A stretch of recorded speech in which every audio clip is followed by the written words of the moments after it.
Ammar ibn Yasir, a resident, though it is questionable whether he went to Abyssinia, and Mu'attib ibn Amr. Yes.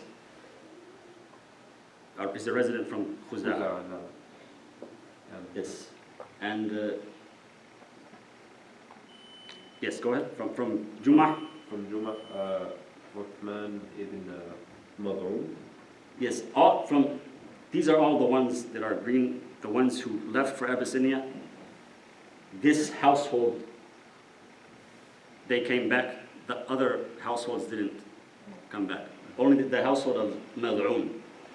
And the household of Mad'un, this is one of the households that was totally empty when they went to Medina. They all made hijrah. His son. Hold on. Sorry. It's Zainab. Who is Zainab? Someone's wife. Is it the Prophet's wife? No. No. There are so many Zainabs. There are too many.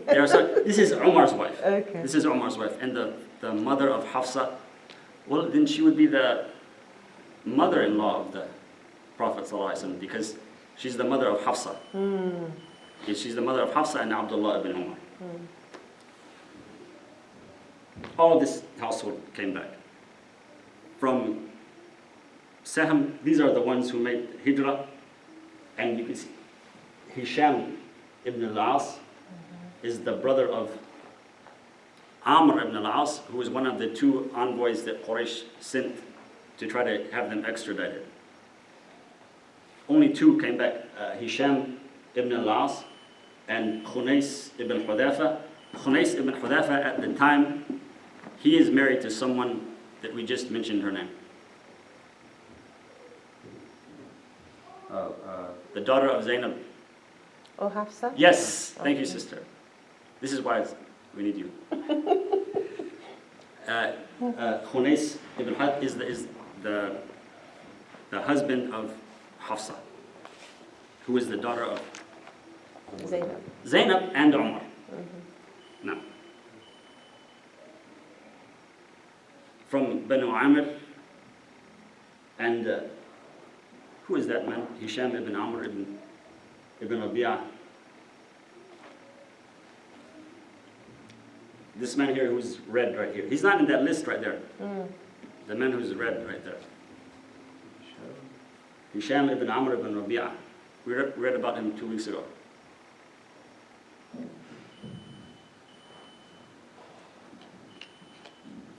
He's the man who lobbied to have the boycott lifted from Banu Hashim and Banu Talib. Even though he's not Muslim at the time. These are the ones who made the hijrah to Abyssinia, the ones who were in green the first time. These are the ones who returned. Abdullah ibn Makhrama, Abu Sabra, and As-Sakran ibn Amr, and the three children of Suhail ibn Amr. Who is Suhail ibn Amr? Suhail ibn Amr is the one who negotiated Hudaybiyah with the Prophet ﷺ from Quraysh. He's the one who negotiated the Treaty of Hudaybiyah with the Prophet ﷺ. His brother and three of his children came back now. As-Sakran ibn Amr is married to, and he comes back with his wife, who is named Sauda bint Zam'a. Is it too far away to see? No, I can see. Sakran ibn Amr comes back with his wife, Sauda bint Zam'a. As-Sakran ibn Amr died in Mecca. Radiallahu anhu. He passed away in Mecca. And what happened to his widow? The wife of the The Prophet. Prophet ﷺ married her. She was the first wife the Prophet ﷺ married after Khadija passed away. Sauda bint Amr. Sauda bint Zam'a. Sauda bint Zam'a. From Al-Harith, these are the ones who made the hijrah to Abyssinia the first time. The ones who came back, Abu Ubaidah ibn al-Jarrah, Amr ibn al-Harith, Amr ibn Abi Sarh, Suhail ibn Wahb, and that's, we skipped one here. From Adi, who is the president of Adi?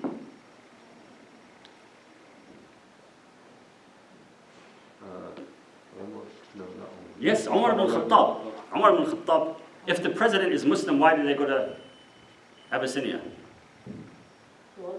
Because they went after, no, excuse me, he became Muslim after they had left. Yeah. And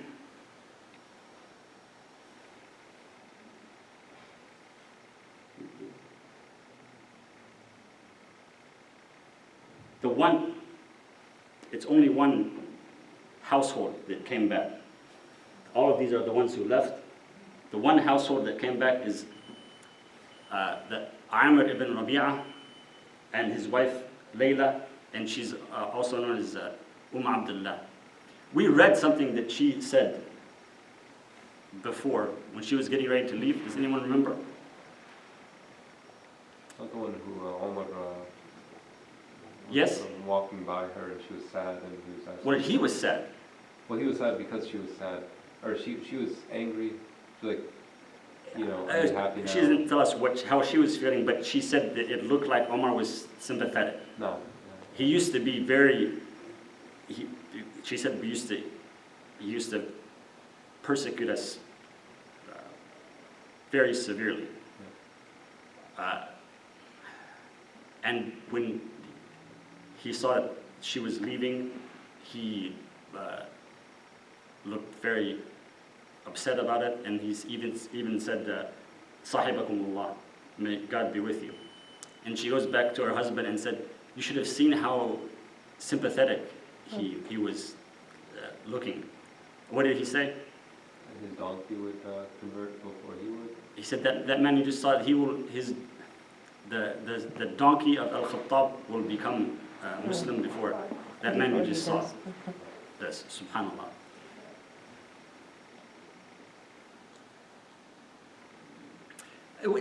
While we're on it, Umar ibn Khattab, he was the authority in Banu Adi before he converted and after he converted. Some of his citizens, if you will, are leaving him because of what?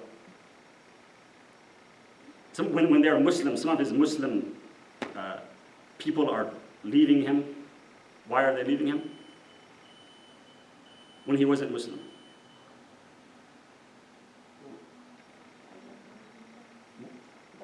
Because he was abusing them. Because he was abusing them as severely.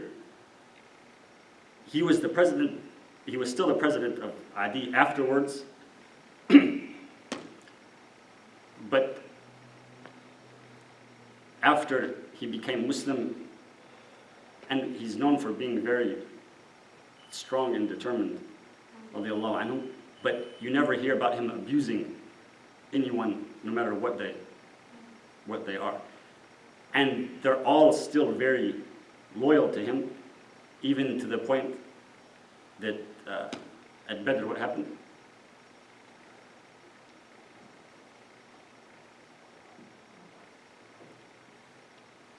Nobody from Banu Adi goes to Badr. They stay in Mecca. They don't go out with the rest of Quraysh. Even Banu Hashim goes out, and they're turned back. Banu Adi doesn't even leave. And you assume that one of the main reasons there is because they're not going to chop off their own head. And you assume that most of them who are still in Mecca are not Muslim. But they're still loyal to Umar ibn Khattab. Before he was Muslim, he did particular things to those who were Muslim, but when he became Muslim, he didn't do anything like that and obvious. It goes without saying in history. Now,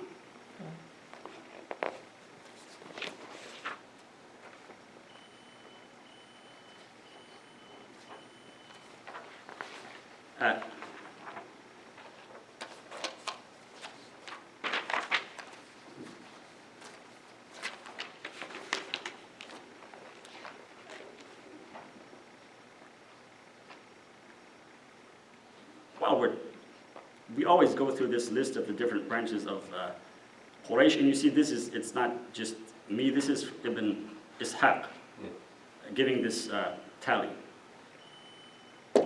A person might ask, why do we keep going over these branches and these, and this person's father, and this person's grandfather, and this person's uncle? Isn't that tribalism? Isn't that like Jahiliyyah? I mean, you and I, we don't sit and talk about my father is so and so and so, and my great grandfather is so and so. So why does it matter?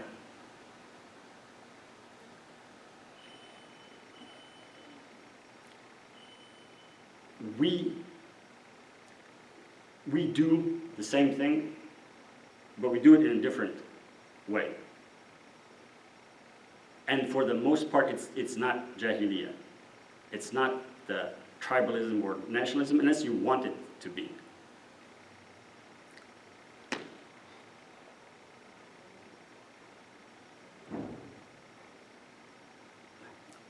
Right now, we are in a city, and we are in a county, and we're in a state, and we're in a country. And all of those things are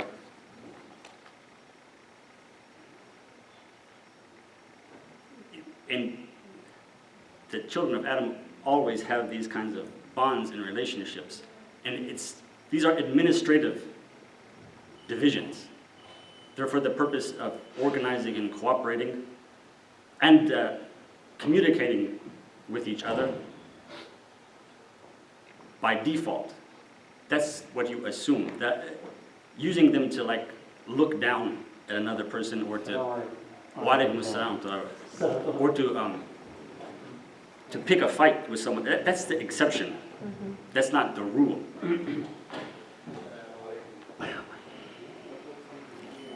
So it's like, for example, all of us, I'm sure every single one of us has a driver's license in their purse or their wallet, and it belongs to, you have a particular number, and it belongs to a particular state. If you drive a car, you have a license plate on the back of that, you have a particular number, and it belongs to a particular state. And if you go outside of this, the bigger tribe, that we call it country, you take with you, what do you take with you? What's that? If you go out of the country, Your passport. you take out with you a passport that identifies you with your tribe. And it's for a number of reasons, but there are who is responsible for you.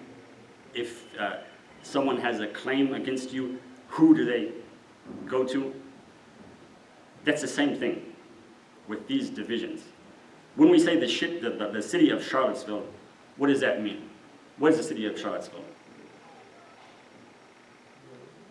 Sort of a jurisdictional. Oh, yes, that's what these things are. They're jurisdictions. They're jurisdictions, basically. They're administrative groups. What is the city of Charlottesville? What is it? What is the city? What is that? Place of residence and employment and What makes up the city of Charlottesville? the people in it. Yes, that's what it is. We choose to imagine it, to like draw an imaginary line around a particular piece of land, but the dirt on one side of the line, is it any different from the dirt on the other side of the line?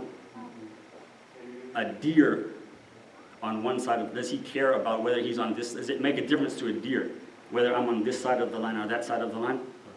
No. A bird, does he say, oh, I don't want to fly over this? That's just it. Charlottesville, it's the people in the city. And it's a way of organizing ourselves. If you're here, if you're residing here, that means you pay taxes to in a particular way. You can vote. You have a particular. You can vote in particular elections. If you call the police, or if you call 911, or if you have a fire, who comes to you? Who comes to help you? Where do you go to school? A lot of things revolve around that, but it's the people who are within this line that are Charlottesville. It's not the land. This is just an imaginary